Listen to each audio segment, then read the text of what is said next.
CMS Grammar School, Lagos, Nigeria's oldest and foremost secondary school, founded on June 6, 1859 by the Reverend Thomas Babington Macaulay, has kick-started its Founders' Day celebration. The school, which prides itself as the cradle of post-primary education and Western civilization in Nigeria, is well known for its age-long heritage of raising crops of boys who are spiritually deep, morally sound, and academically endowed enough to shape public opinion, influence standards, and carve enviable niches in today's fiercest economies. Joining us now is Cyril Ogbekene, President, Old Grammarian Society, CMS Grammar School, Lagos. Well, Mr. Ogbekene, thank you for joining us. 165 years. Thank you for having me. Of CMS Grammar School. And nice to meet everyone here. Yeah. This is my favorite station. I watch regularly, so now I see you live. Thank you. Okay, let's talk about your school. 165 years old. The school of Thomas Babington Macaulay, the school of Herbert Macaulay, T.O.S. Elias, Tos Benson, Candido Darosha, Bishop Akinyele. I mean, I can go on. You could have been one of us. I can go on. You produce an Eshonekon. Yes. You produce F.R.A. Williams. True. But, okay, 165 years. Yes. Old Students Association now playing major role in maintaining these schools. How has it been with CMS Grammar School? Well, let me start from where we are. The glory days are back. I say so because the intervention of government, I'm sure you all know about that. When they took over the schools, that brought a turnaround from what we used to be and what we used to call a proud heritage to a situation that now required us to intervene after the school was returned to us. In 1999, that was the 140th Founders' Day anniversary. We had the privilege of having the now President, Ahmed Tinubu, His Excellency, as a guest. And it was at that event that he returned the school to us. And we met it in a very sorry state, so to speak. So from that point on and until now, it's been the old boys who have done one thing or the other. We started by carving out there were 4 schools within the premises that we had, 50 acres of land. We had to carve out the center point just to include what we consider now the core grammar school, and we had to fence it. So we've done so much. You can see the graphics. These are some of the things we've done, and it's been from one level to the other, and we're still going on. That's fantastic. Yes. Institutions or schools like this benefit greatly from a strong alumni group, which you have demonstrated. Yes. But I know that you have celebrations ahead. I don't know if you've done in terms of the next Founders' Day. Are there any special things or projects to mark this? Yes. Oh, yes. Can you share with us? Yes, I'll gladly share that.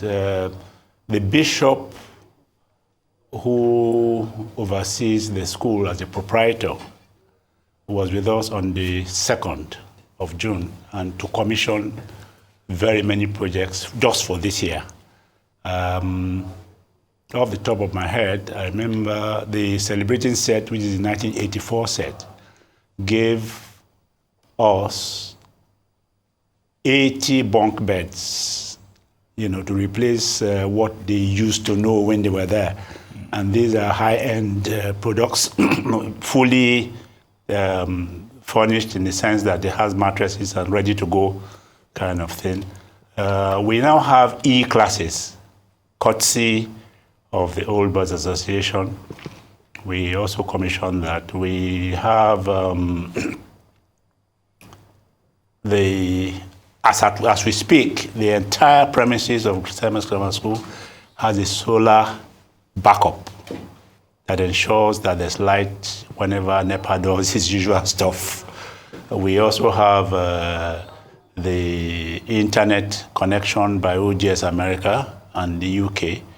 They're also here. Those are part of the things we've done. But most importantly, I think this needs to be stressed.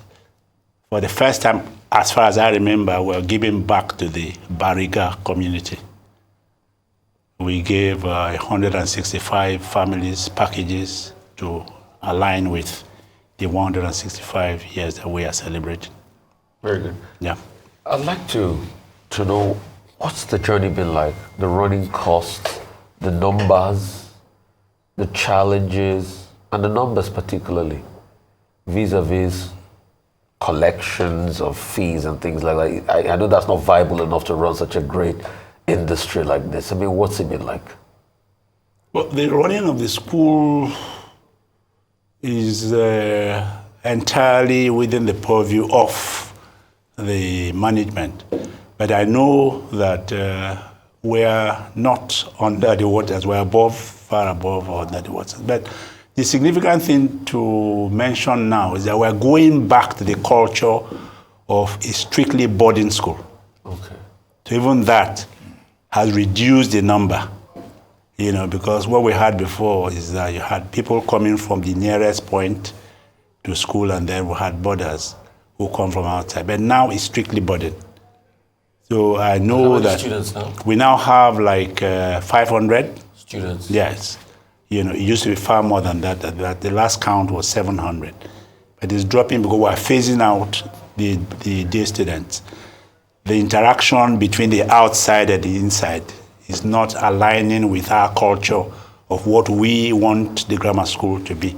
So they're hands-on, but just 2 weeks ago, we had a scholarship donation from the US of $6 million to support those who cannot cope. And these things help. $6 million naira or dollars? Well, I don't know. I don't know whether it's dollar. I just know that it's there. Because they can't go. What are the fees like now? The fees are not unreasonable compared to the kind of quality that we're delivering to the students, given what is going on now. It's a holistic thing. The moral aspect, which is lacking in most schools, is probably our driving force now. And that is a selling point for us. People want to leave their children in an environment where they are sure that they have a full training that prepares them for future leadership. You talked about government. Yes. You said at some point, 1990, right? Yes, 1979. 1999. No. Going back, no, this was Jack on this time. That's when they handed over. No, they gave us back in 1999, yes. 1999. They took it over in 1979. In 1979, yeah. I guess the story is the same for many of us. I agree. So I'd like you to just comment on how the Nigerian government destroyed secondary school education in Nigeria by taking the schools from the missionaries, or from the missions, let me say that, because there were also Muslim schools. Yes, true. Well, like every concept, I want to believe that it was well-intentioned from the beginning, but they didn't have the capacity to fund it. And the other aspect of it was that getting into the grammar school then, at the time I was there, I left 50 years ago. 50 years ago? Yes, I left 50 years ago. Where were you then? I played the fifth. So it was very competitive. For you to get in, you needed to go through a process. But what they did was, proximity was the determining factor. Everybody around Bariga just go to the nearest school at whatever cost. And there were no entrance exams. So that in itself just, turned around what we used to know to what it turned out to be. We're still trying to cope with the consequence of people who schooled in that bracket and all of that went with it. So without being too hard, I don't think it was a good move at all.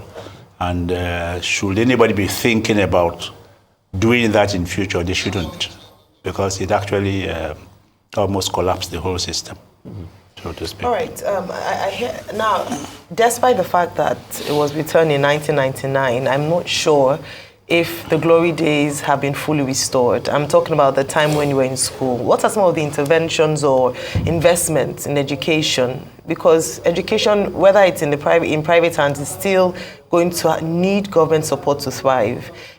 With your school being 165, that's laudable. What are some of the things that government must do to make things better, restore the glory days? Well, what we did, and incidentally, I also happened to be involved at the 140th. I was chairman of my set at that time. Brilliant. And now I'm president, by some divine arrangement. Before, how we went about it is this. It was a practical move. Before 1999, we had all our events outside the grammar school. But my set insisted that we should have it in the grammar school so that people can see firsthand. We had a concept in our head what grammar school was. And so when you go around and say I'm a grammarian, you just talk about the old glory days. But when we got there, people came for the first time and they saw for the first hand what had happened. From that point on, starting with the school hall, which my set refurbished, it became a policy. G.O.K. Ajayi, SCN, was then president, that every set, celebrating set, will take one project and rehabilitate. So just imagine from going back 25 years, how far we've come. So that's why I say the glory days are back. But we still have a lot more to do. So when is the grand celebration? That will be... When is the jollof rice part of it?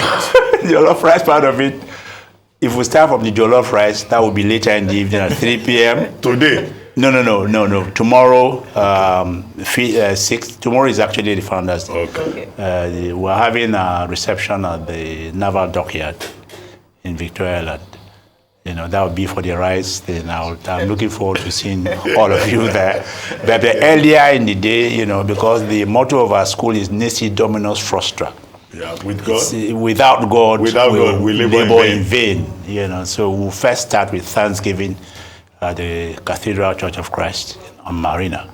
And then we'll then go over to... Thank you very much, Mr. Ogbekene, and we wish you well. I'm so glad to celebrate tomorrow. Thank you.